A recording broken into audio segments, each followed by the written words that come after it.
Bendiciones, qué bueno poder saludarles y poder ser parte de este gran evento de Apollos Academy, donde predicamos y estudiamos la palabra de Dios, tratando de capacitar siempre a los mejores obreros para la obra del Señor, haciendo siempre hincapié de lo que dice ahí en 2 de Timoteo 2:15, procura con diligencia presentarte a Dios aprobado como obrero que traza bien la palabra de verdad y no tiene nada de qué avergonzarse. Qué bendición, gracias al pastor Vladimir, su esposa y el equipo pastoral y a toda la congregación que siempre me permite compartir la palabra, una iglesia que ama una palabra. Siempre hemos dicho que el que tiene una palabra lo tiene todo. Hemos venido estudiando la vida de Pablo desde que se convirtió, el proceso que tuvo que pasar, las dificultades, los problemas, las luchas que no fueron otra cosa que los elementos que Dios usó para transformar su carácter, porque al final del día no es lo mucho que usted sepa, no es el conocimiento bíblico que usted tenga,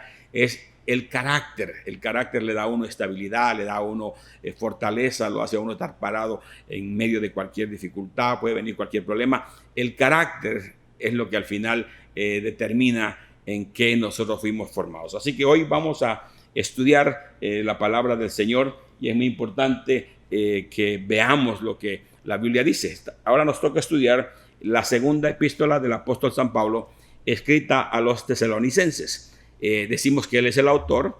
La fecha se cree que fue allá por el año 50 después de Cristo. El tema principal que trata la carta es el retorno del Señor, indicadores y estilo de vida en tanto el hecho tiene su lugar. Así que vuelvo a repetir, el retorno del Señor, indicaciones, estilo de vida que tenemos que vivir en tanto el hecho tiene que suceder. La palabra clave que el apóstol usa en esta carta es el día del Señor, el hombre de pecado y la tradición. Como dijimos, el autor de esta epístola, amén, utiliza un lenguaje muy similar, a lo cual sugiere que Pablo escribió la segunda epístola en unas pocas semanas de diferencia de la primera. En retorno del Señor es el tema importante en esta carta. En la primera se dice que algunos creyentes estaban perplejos con la muerte de sus seres queridos y si estos se perderían al regreso del Señor. Entonces Pablo tiene que explicar que aunque también el Señor tarda su venida, nosotros tenemos la esperanza de que un día lo volveremos a ver. Ahí en 1 de Tesalonicenses, en el capítulo 1, en el verso 6, 2, 14, 3, 3 y 5, y también en 2 de Tesalonicenses 1, 4, 7, es claro que los creyentes ahí sufrieron algunas persecuciones y dificultades, al igual que Pablo y Silas, conducidos en la noche a las afueras de la ciudad, cuando fueron obligados a marcharse de aquel lugar. La preocupación de Pablo por la estabilidad espiritual de la iglesia siempre ha estado presente. Así que tenemos nosotros que ver que Dios sabe que nosotros estamos en la espera de la segunda venida de Cristo. Y existía claramente una preocupación de que si eso iba a ocurrir, ya que mucha gente había servido al Señor y habían muerto sus familiares, si en verdad el Señor iba a venir por ellos. Como oímos, dijo el apóstol, que aunque algunos de vosotros andan desordenadamente, no trabajando en nada, parece que han abandonado el trabajo que fue provocado por las enseñanzas erróneas, por quien no mencionó ni tampoco menciona nombres aquí. Así que él estimula a la iglesia a no hacerle caso a las cosas falsas que se están diciendo, que tenemos que creer que el Señor prometió regresar y va a regresar. Ahora es interesante ver la aplicación personal. Siempre dijimos que en una carta que Pablo escribió, y en cualquier mensaje, cualquier predicador que predica tiene que tener una introducción, tiene que tener un tema, pero siempre hay una aplicación personal, no solamente para los que reciben la carta, sino para también que nosotros vivimos en el día de hoy. Esta carta fue escrita para ellos, pero también es escrita para nosotros. Por eso en Apollos Academy hacemos conciencia que cada persona tiene que en algún momento aplicarse, no en algún momento, todo el tiempo, cada palabra que se predica, ¿debo yo aplicarla? Le preguntaba yo al camarógrafo mientras grabábamos si había rumiado, si había pensado, si había estado meditando en la palabra que ha estado oyendo mientras yo he estado enseñando. Y la aplicación personal es muy importante. La Escritura destaca tanto lo sorpresivo como las señales que van a proceder al retorno del Señor. Puede que ello parezca contradictorio, pero los cristianos que se mantienen alertas, observan las señales y saben que el misterio de la iniquidad es perecedero, evitar fijar fechas, dejando a los tiempos y las ocasiones en manos del Señor de la historia, pero viven en la expectativa sabiendo, ya sea que estén vivos o estén muertos, pertenecen al Señor. Antes de que sean adoptadas, las novedades de las enseñanzas que tienen su origen en la profecía deben ser aprobadas primeramente. Una de esas pruebas es ciertamente consistente en las creencias generalmente aceptadas. Las tradiciones de la iglesia, especialmente con la doctrina de los apóstoles, es impresionante saber que aún el hombre de pecado, el anticristo, poseerá poderes milagrosos sorprendentemente. Los milagros nunca son fundamento suficiente para la fe cristiana. Si se le puede falsificar, se puede hacer. Pero el amor permanente de Dios que se derrama en los corazones de los creyentes a través del Espíritu Santo es muy importante. Continúa hasta la eternidad después que hayan desaparecido los dones carismáticos. El amor entonces es el camino para que los creyentes experimenten la eternidad en medio de los tiempos de crisis y dificultades.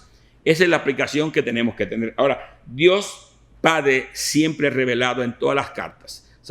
Conocemos de un Dios que es Padre, Hijo y Espíritu Santo. Y el Padre es revelado constantemente a través de las cartas. Como en cualquier otro lugar del Nuevo Testamento, Dios es visto como el Padre. Lo vemos en el capítulo 1, verso 1 y en el capítulo 2, verso 16. La fuente de toda gracia. Dios es la fuente de toda gracia.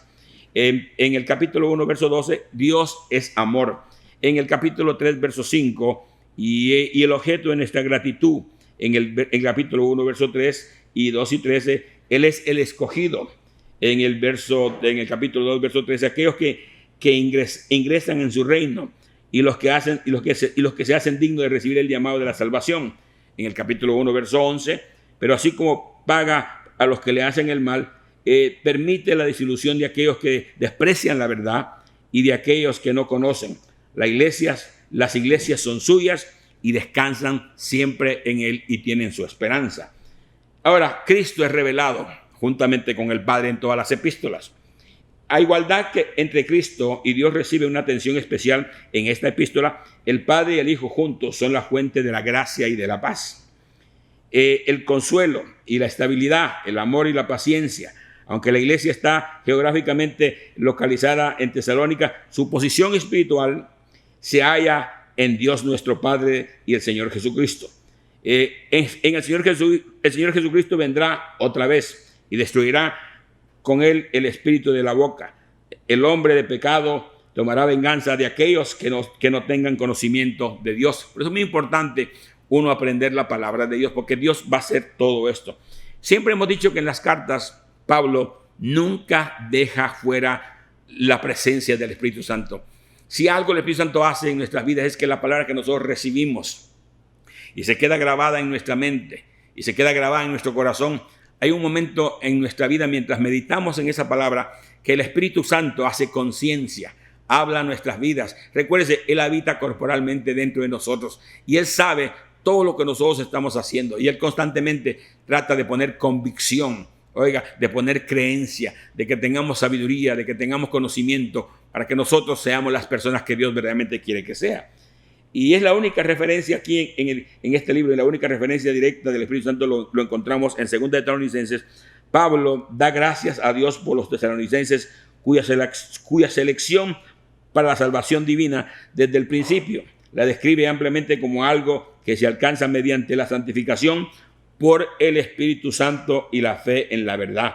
La obra del Espíritu Santo puede ser vista como una de las vías utilizadas por Dios para salvar a su pueblo, porque Él es el que nos convence del pecado, es el que nos da convicción, es el que nos redarguye. Las manifestaciones proféticas del Espíritu Santo, o que se dice que son, siempre deben ser probadas en la palabra del Señor. Así que es muy interesante estudiar esta carta y ver el bosquejo. Le voy a compartir parte de lo que vamos a ver en el bosquejo, de lo que trata toda esta carta, que apenas tiene 3 capítulos.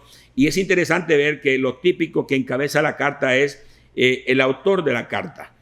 Habla a quién fue destinada la carta, los saludos que él tiene que dar, las acciones de gracia. Si algo era Pablo muy peculiar, era que cada vez que escribía una carta ponía su nombre, que él era el autor, ponía a quién estaba destinada, les saludaba siempre a los hermanos y siempre daba acción de gracias. Yo siempre he dicho que cuando somos obreros de Dios y tenemos el corazón de Dios, nunca pasamos por alto por lo más pequeño que haga un hermano en su servicio, el que barre, el que limpia, el que cuida el parqueo.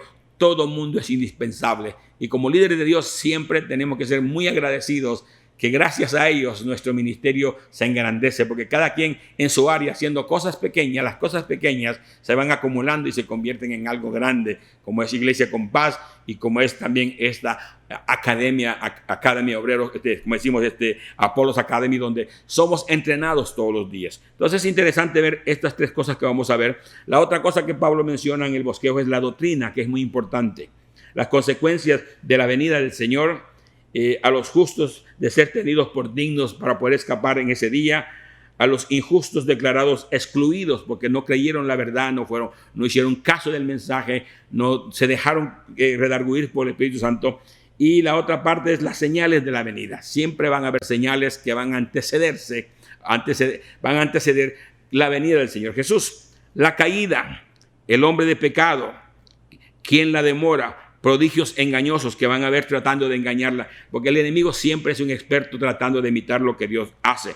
La exhortación de Pablo. Pablo nunca escribió sin dar una exhortación a estar siempre preparados, a orar contra la ociosidad, a la disciplina, a la paz. Y vemos los comentarios finales donde él habla una firma acreditada y un deseo de la gracia de Dios. Así que vamos a estudiar un poquito del bosquejo y vemos primeramente ahí en el capítulo 1 del verso 1 al 4 lo que dice aquí. Pablo y Silvano y Timoteo, como ve ahora es Pablo, está Silvano y Timoteo, que son gente que coopera en el ministerio con Pablo, a la iglesia de los tesalonicenses, de nuestro Dios Padre y de nuestro Señor Jesucristo. Gracia y paz a vosotros de nuestro Dios y Padre de nuestro Señor Jesucristo. Qué interesante. Y inmediatamente vemos que esta carta es dirigida a quienes, a los tesalonicenses, con la idea de darles nociones de las cosas que pueden suceder. Les da el saludo aquí claramente, que los saluda, que les desea lo mejor, pero inmediatamente entramos entonces en el verso 3 y 4 donde les habla de lo que es la doctrina y de lo que es la acción de gracias. Debemos siempre dar gracias a Dios por vosotros, hermanos, dice.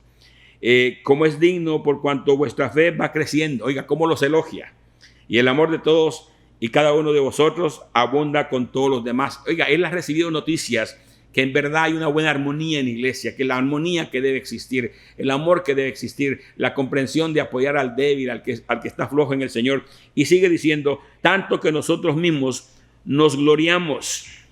Oiga, tanto que nosotros mismos nos gloriamos de vosotros en las iglesias de Dios, por vuestra paciencia y fe de todas vuestras persecuciones y tribulaciones que soportáis. Oiga, entonces se da cuenta él que no es fácil servirle al Señor, porque junto al Señor, por más que le amemos, van a haber persecuciones, van a haber tribulaciones que como buenos líderes formados y fundamentados en la palabra de Dios, tenemos que aprender a soportarlo. Lo aprendimos en Efesios capítulo 6, cuando nos manda a vestirnos con toda la armadura de Dios, con la cual podamos estar firmes contra todas las acechanzas del diablo, vestidos con la coraza de justicia. Oiga, el espada de la fe. Oiga, para nosotros estar firmes siempre que hay problemas. Ahora es interesante cómo ahora el apóstol habla de cómo será la venida del Señor. Y es interesante que él nos dice claramente que Dios va a venir. Ahora es interesante cuando vamos ahí al capítulo 2, verso 12, es interesante lo que dice ahí. Voy a leer un poquito más en el verso 6 para que vean las luchas que hay que pasar.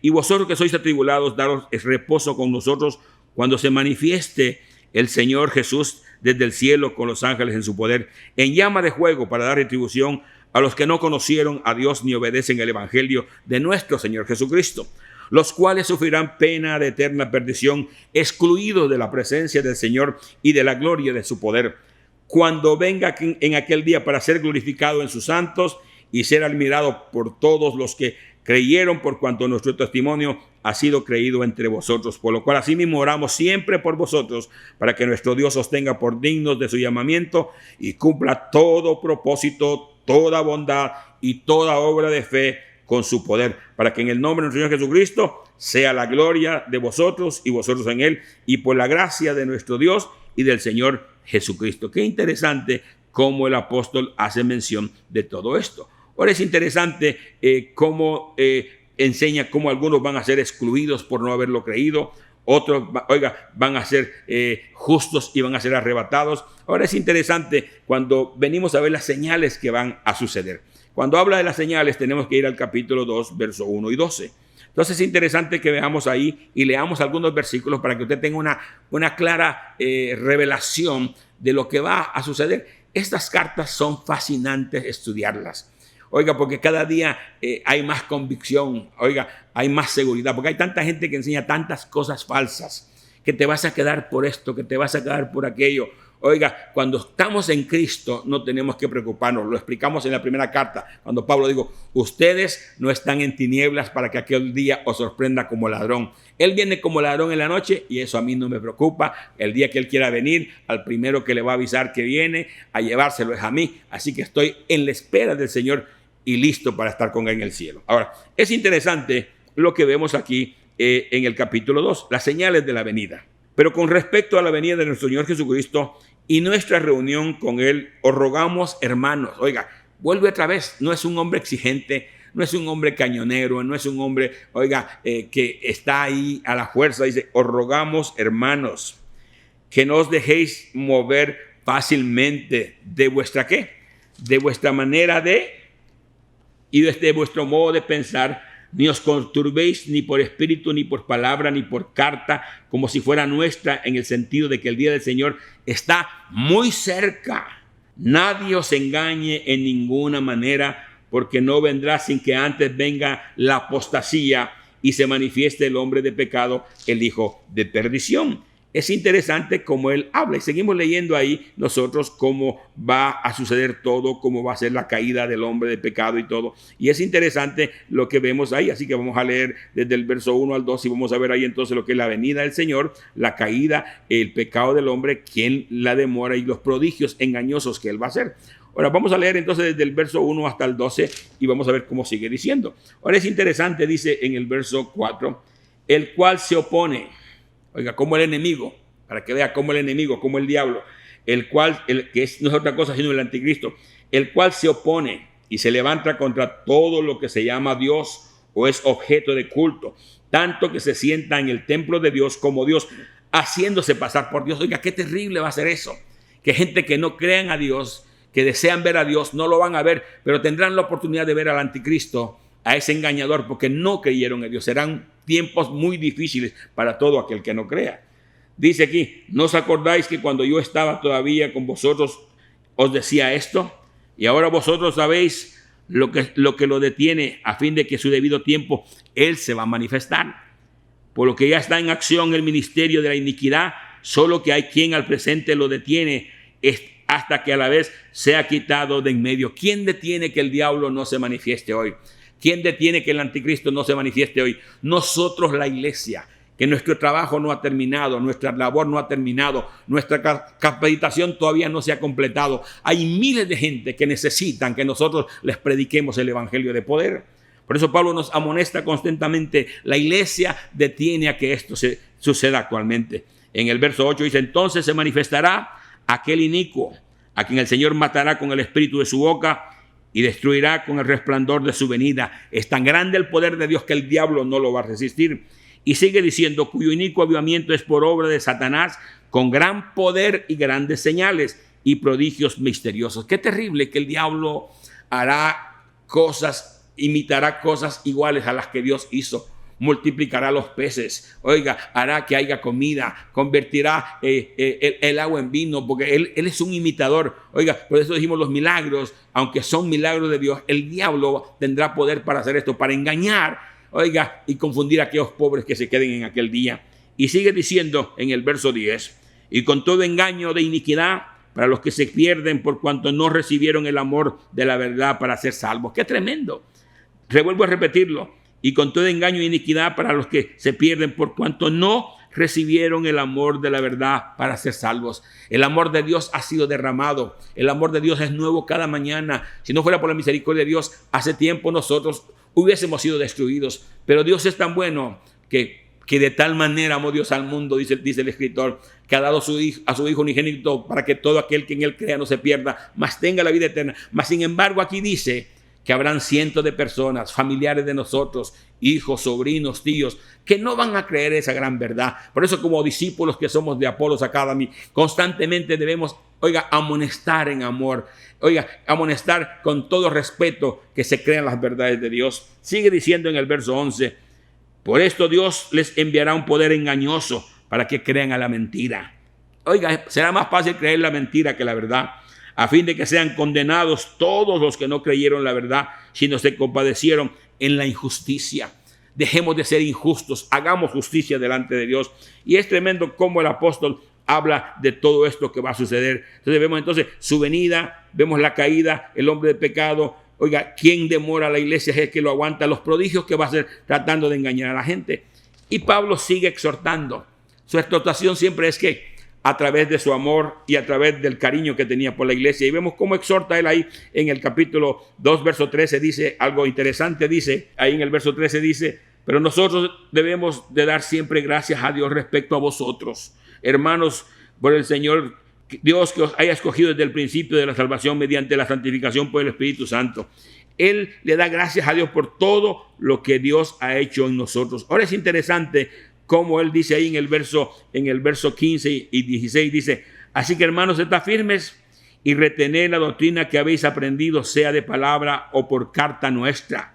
Y asimismo, Señor Jesucristo, Señor nuestro y Dios nuestro Padre, el cual nos amó y nos dio consolación eterna y buena esperanza por su gracia, conforme a nuestros corazones y confirme con toda buena palabra nuestras vidas. Ahora, Pablo en el capítulo 3 habla y exhorta y nos dice que tenemos que aprender nosotros a qué.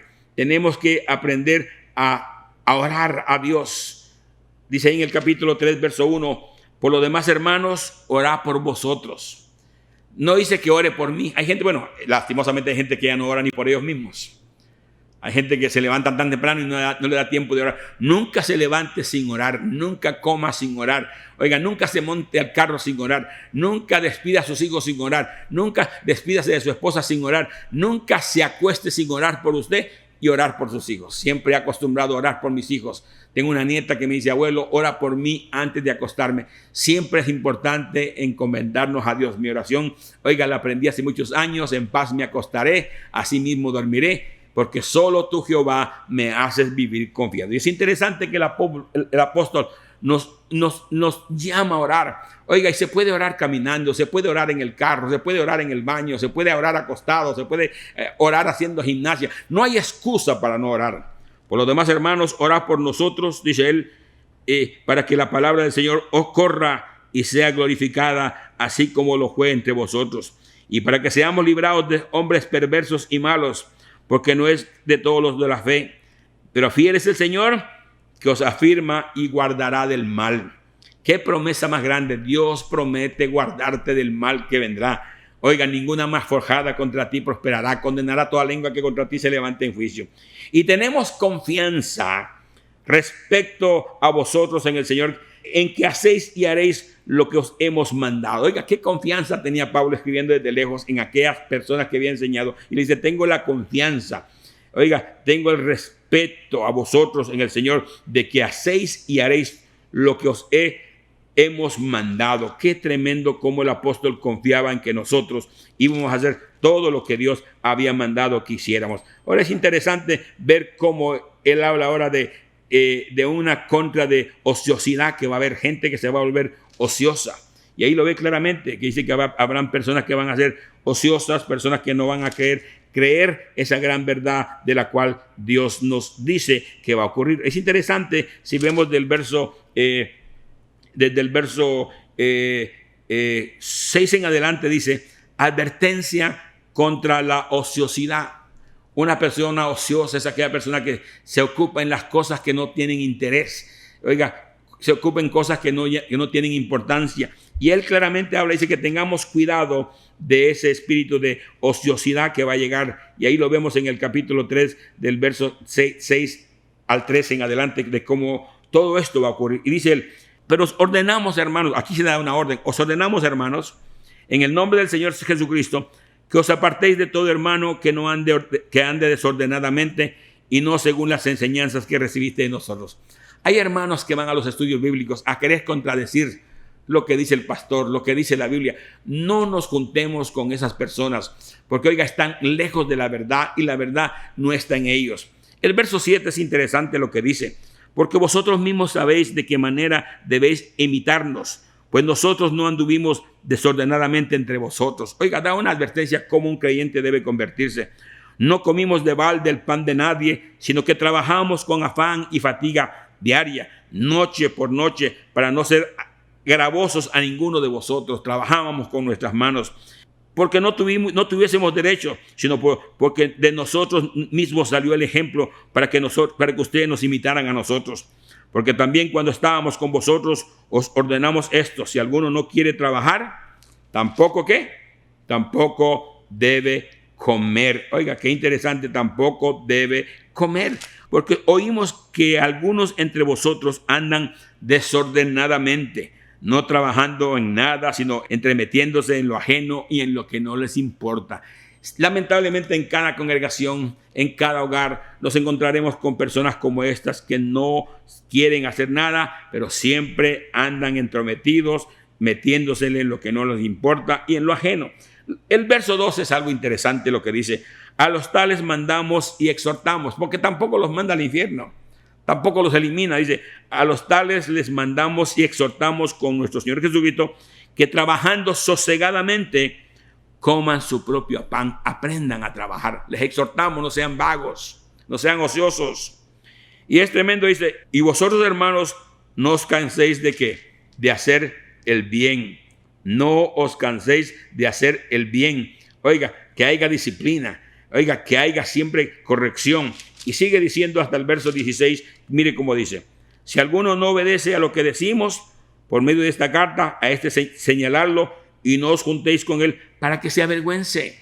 Háganlo a un lado. No hay cosa más horrible que a uno lo marginen por su mal comportamiento, que a uno lo hagan a un lado por no tener una disciplina, que no lo tomen en cuenta, que no quieran hablar delante de uno porque uno todo lo cuenta. Tenemos que ser personas que verdaderamente amamos a Dios. Y el verso 15 dice: mas no lo tengáis por enemigo, sino amonestarle como hermano. Siempre, hermano, mire, te hacemos eso porque te amamos. Hermano, a veces te esquivamos un poquito porque queremos que aprendas a moverte en el Señor. Queremos que un día crezcas en el Señor. Y eso es lo que hacemos en Apollos Academy. Tratar de apoyar y estimular, porque no todos los estudiantes que están aquí presentes están en el mismo nivel. A unos hay que empujarlos, a otros hay que estimularlos, a algunos hay que jalarles las orejas, a otros hay que darles un empujón. Pero a todos los movemos y los exhortamos a que sean parte de la familia de Dios. Entonces Pablo aconseja claramente que la venida de Dios va a venir. Oiga, no seamos ociosos, no seamos engañados por todo lo que viene. Tratemos de no ser engañados, tratemos de conocer la verdad. Y como siempre, Pablo terminaba sus cartas con una bendición. Oiga, una bendición donde siempre, después que exhortaba, después que animaba a la gente, y qué bueno que era claro en decir: Él va a venir, van a haber señales, van a haber prodigios, pero ustedes manténganse firmes. Oiga, no se dejen engañar. Oiga, trabajen duro, ámense. Y la bendición final la encontramos aquí en el capítulo 3 del verso 17 al 18. Y es interesante la bendición del apóstol a la carta. Dice: y el mismo Señor de paz os dé siempre paz. Oiga, qué tremendo. El mismo Señor de paz os dé siempre paz de toda manera. Porque Dios es paz, Dios es amor.